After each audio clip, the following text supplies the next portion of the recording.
இங்கே வேற கடை போட்டு வச்சிருக்காங்க. நைட்டும் உங்களுக்கு என்ன கடை? நைட்டு தான் ஏன் டியூட்டியே போடுறாங்கன்னு தெரியல. சிஸ்டர் ஐடி கார்டு எடுத்தாங்க. Thanks sister. அச்சோ, காரை பார்க் பண்ணுமா? இருக்கட்டும் அப்படியே. இந்த லிஃப்ட்டை வேற ஓப்பன் பண்ணி வச்சுருக்காங்க. Hi sir. Sister hi hi. இதோ தண்ணி குடிச்சிட்டு வரேங்க.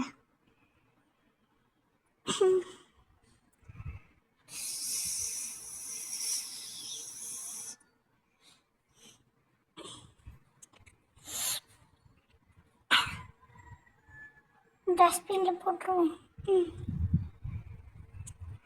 இப்போ ஃபைல் எடுத்தாங்க. Okay sister. ஓகே. உட்காந்துட்டு இருந்ததுனால ஒரு மாதிரியா இருக்கு. ஓகே. இந்த பாட்டிக்கு ஒரே ஜாலி தான் போல. ஃபர்ஸ்ட் நம்பர் இது கிடச்சிச்சு. வாஷ் பண்ணிக்கலாம். Hi sir.